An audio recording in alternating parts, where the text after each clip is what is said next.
Good morning, students. So today we will discuss about your clearance term and factors affecting renal excretion. So it is already we have completed about excretion, different types of process involved in the excretion. With this, today we will discuss about this one, clearance. Generally, this clearance term we are evaluating to find out how the drug is excreted from the kidney and by some other organs. So that's why different types of organs which are responsible for this excretion of drugs. So that's why it's important for us to know how the drug is able to eliminate from the body and what are the organs involved and what is this clearance term.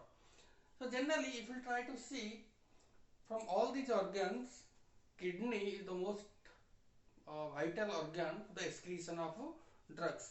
But with this, if you try to see by kidney, most of the drugs are excreted.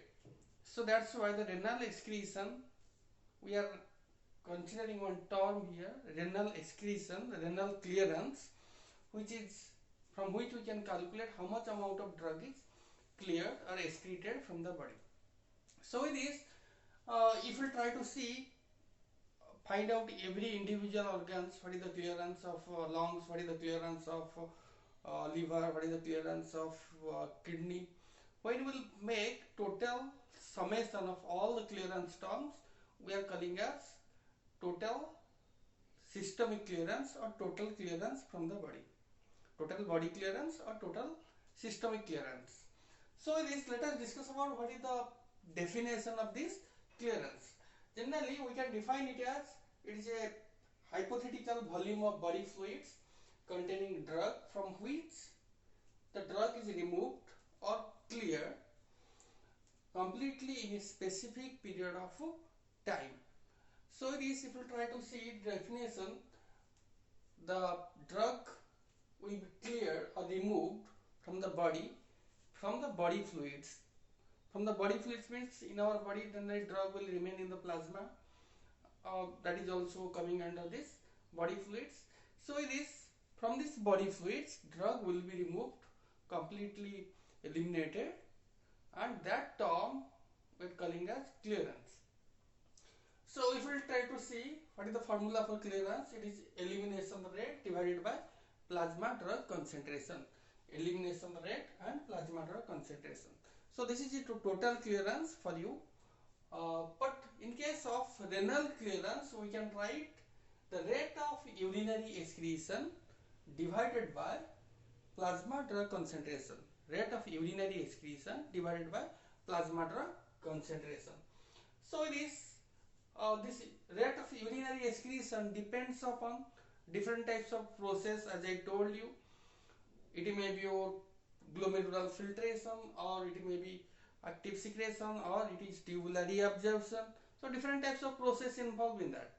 So that's why we can write renal excretion is your rate of filtration plus rate of secretion minus rate of reabsorption. You can write rate of filtration, rate of secretion, and minus rate of reabsorption divided by plasma drug concentration, because this rate of urinary excretion can be written as like that, because the excretion amount from the body is depends upon filtration and secretion. But sometimes what will happen, some of the drugs will be reabsorbed, but reabsorption is not a excretion process generally we are considering. So that's why we have to remove that rate of reabsorption from this, how much amount of filtration occurs, how much amount of secretion occurs, minus rate of reabsorption divided by plasma drug concentration. So if we try to see, define renal clearance, then we can define it as the volume of blood or plasma which is completely cleared or unchanged drug by the kidney. Particularly when the drug is removed from the kidney, we can tell it is your renal clearance. So let us see some examples of this. Generally, renal clearance of the glucose is 0 because it's not excreted from the body. So renal clearance will be 0 for your glucose. if it is less than 130, then if renal clearance is less than 130, then the renal clearance ratio, what I told, renal clearance ratio, that is CLR minus CLR of the drug divided by renal clearance of creatinine.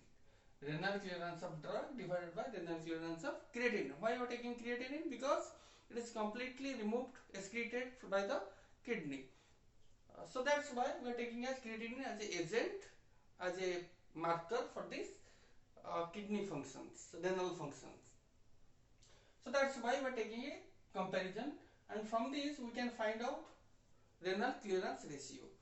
So the renal clearance ratio will be within 0 to 1 if it is less than 130, and particularly in this case what will happen, the drug will be filtered and completely reabsorbed. For example, different types of lipophilic drugs. Lipophilic drugs generally, these are completely reabsorbed. First it is filtered and completely reabsorbed. So like that, you will take one example, 650 renal clearance. In this case, renal clearance ratio will be 5. So in this, what will happen? Clearance will be equal to renal plasma flow rate. Renal clearance is equal to your plasma flow rate, renal plasma flow rate. So many drugs there, like your PAH, the drug, you can tell, then your idopyracet. This type of drugs will give you highest value of renal clearance. Now let us go for the factors affecting renal excretion of drugs. So there are different types of factors there: physiochemical properties of the drug, plasma drug concentration, your distribution binding of drug, urine pH, blood flow to the kidney, biological factor, drug interactions, disease states. So these are all your factors affecting renal excretion of drugs, or we can tell it as renal clearance of the drugs. Factors affecting renal clearance or factor affecting renal excretion, both are even same. The question will come renal excretion, you have to write same thing, or if it will come renal clearance, then also you have to write these things. Let us discuss about the different factors. The first one, physiochemical property. Already you know, in physiochemical, different types of physiochemical properties there, which are affecting your absorption, distribution, like that. This will affect also excretion of drugs. For example, molecular size of the drug, pK of the drug, lipid solubility of the drug. So these will are physiochemical property.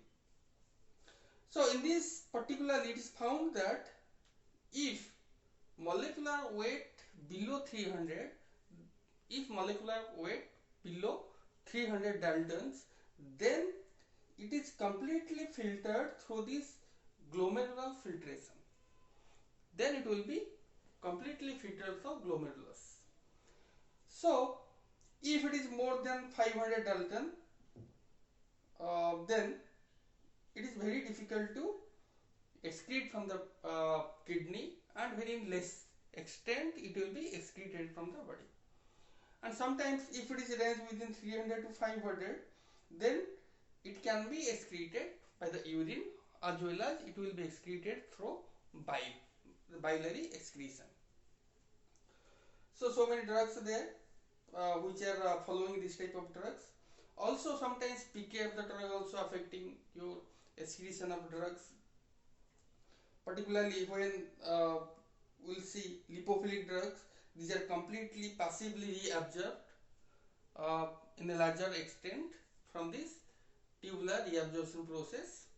So that's why generally pK value of the drug also will affect your drug excretion. Now let us come to the second one, plasma drug concentration. Plasma drug concentration also will affect your excretion of drug, because glomerular filtration and reabsorption process is directly affected by the plasma drug concentration, because these both processes are passive processes. And sometimes what will happen, it is seen that if drug is binded with the proteins, if drug is binded with the plasma proteins and it is excreted only by the filtration rate, glomerular filtration. So in these cases what will happen, it will show a linear relationship. It is show a linear relationship. That means rate of excretion is directly proportional to plasma drug concentration. But in some cases what will happen, drugs will be secreted or reabsorbed actively. So in these cases rate process will increase with increase in plasma drug concentration. Rate of excretion will increase with increase in plasma drug concentration. Then coming to third one, distribution and binding of drugs.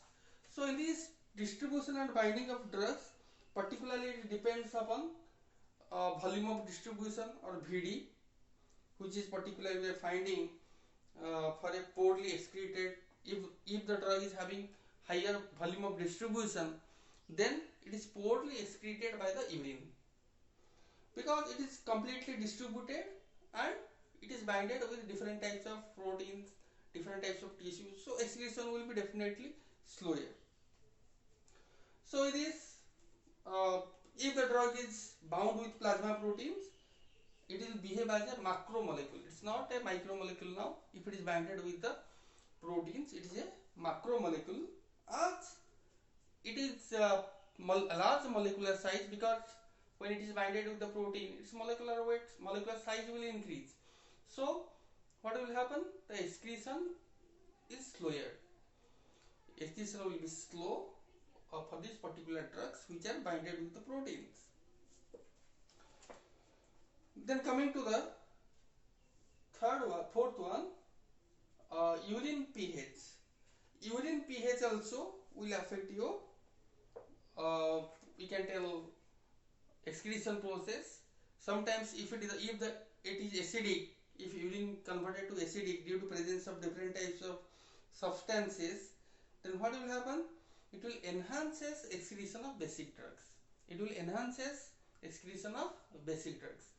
If urine is alkalized, it is promote excretion of acidic drugs. And the reverse. If it is acidic, it will promote basic drugs. If it is basic, then it will promote acidic drugs. But generally, urine pH will remain constant, but due to different types of drugs, different types of agents, the urine pH will change. Then coming to the fifth one, blood flow to the kidney. So blood flow to the kidney is also important, because those drugs are excreted by the glomerular filtration only, and those are actively secreted. In these cases what will happen? The perfusion rate is important. Perfusion rate means blood flow to the kidney. Blood flow to the kidney. How much amount of blood is flowing to the kidney? That much amount of blood is flowing to the kidney, that much plasma drug will be in the kidney. So simple thing, it's a very simple thing. When blood flow is more amount of drug will go to the kidney. So that's why definitely if perfusion rate is more, then your blood we can tell excretion of drugs also will be more. Like that, different types of biological factors also. Biological factor means different types of means age of the patient, sex of the patient, strain difference. So this type of, if we'll compare age of the patient, you will see children's, they are having less renal excretion, and in case of elderly patient, what will happen? Their renal excretion will be decreased as they are renal impaired due to problem in the kidney, different types of impairment of different process involved in the excretion of drugs. So that's why this process will decrease, like a drug excretion also will decrease. And also if we try to compare sex of the patient, it means compared to male or female, female having 10% lesser drug excretion than male. That means they are having less excretion of drugs, around 10% less than compared to male. So like that, next factor is your drug interaction. So drug interaction depends upon how the drug is binding with protein drug binding, because it's affecting your excretion of drugs. If more amount of drug is binded with the protein, then excretion will be slower. Then your alteration of your urine pH by using different types of agents. If there is a presence of ammonium chloride and ascorbic acid, this will enhances the we can tell excretion, enhances the acidic nature of the urine, and will promote the basic drugs. Like that, competition with active secretion. As I told you, active secretion sometimes it's an active process, so it needs energy, and for that some carriers required for the excretion of particular substances. So that's why this competition of active substances will also affect your drug excretion. Then coming to the next one, disease states. Different types of diseases also affect your drug excretion or renal clearance, like renal dysfunction or renal impairment, urinemia. So this type of diseases will affect the drug excretion, also decreases the excretion of drugs. So other things about excretion we'll discuss in the next class.